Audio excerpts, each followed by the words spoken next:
Right then, this is a quick walk around video for an absolutely lovely Honda CR-V. This is a 2.2 EX diesel.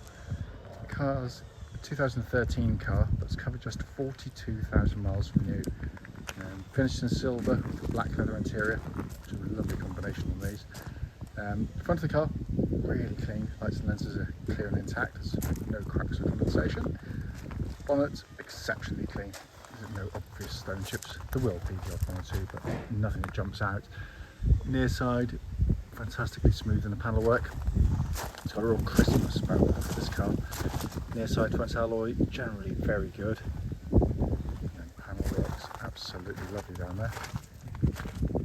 Near side rear alloy, again, fantastic. Around the back of the car. Very, very nice. There was a little scraze on the bumper there, but I am getting that attended to. It's only tiny, but I've got a chap who's going to come and do that for me. So it's a shame, mate, given the rest of the car's so lovely, but I like to get these things done. Offside of the car, again, absolutely beautifully smooth in the panels.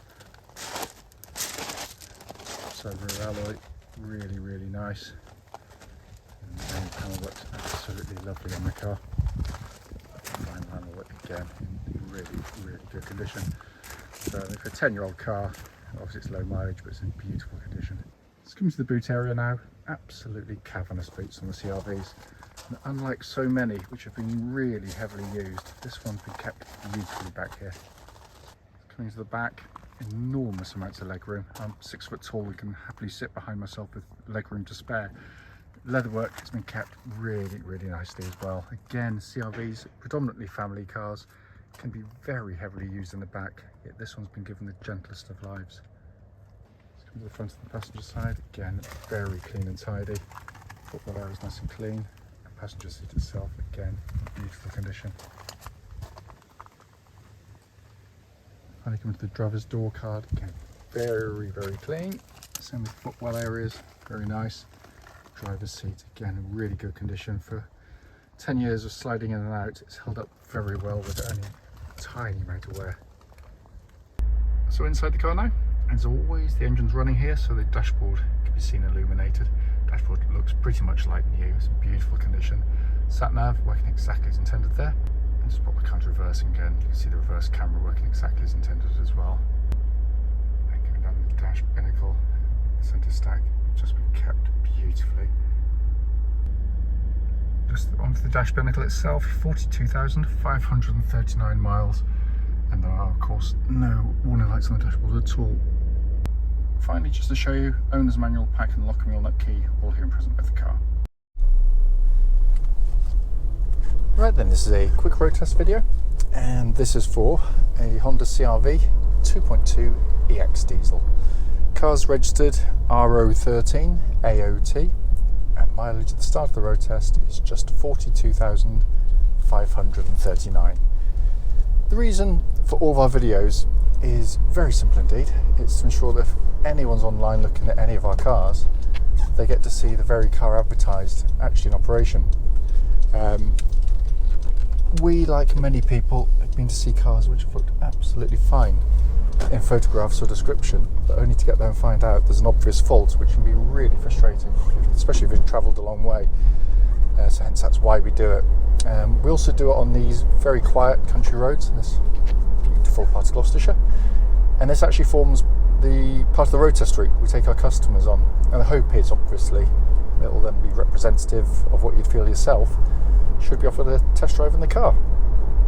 So coming to the car, it's been very well looked after. Obviously low mileage helps, but this is a wonderful car.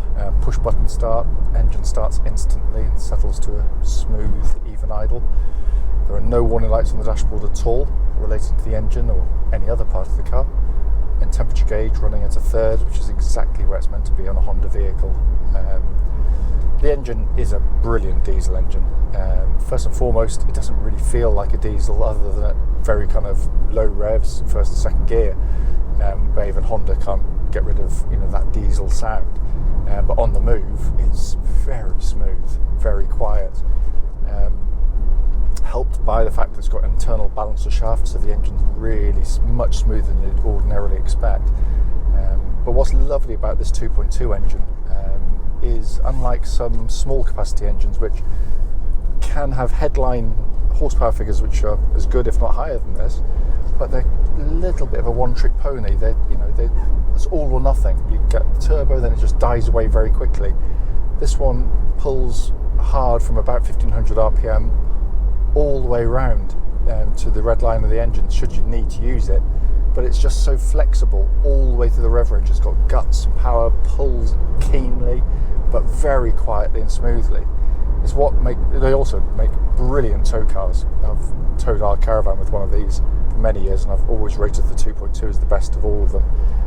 But a lovely engine, really is. Also, by the way, cam chain driven. There's no cam belts on these, so no huge service looming, and a much better way to join the bottom and top of an engine, in my humble opinion. Then coming to clutch and gearbox. Clutch in the car, absolutely perfect, nice and smooth, bike point exactly where it's meant to be. Then you come to this fantastic gear change.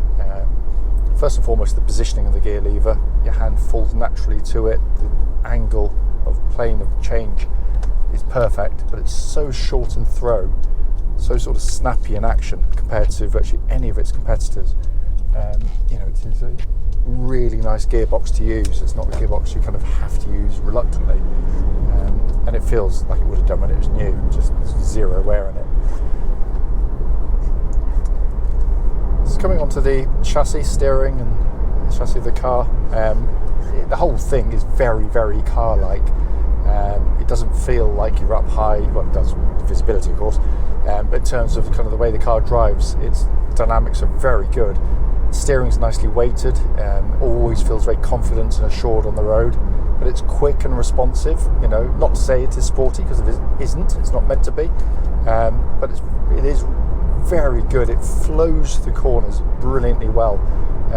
Don't believe some of the motoring press and YouTube videos.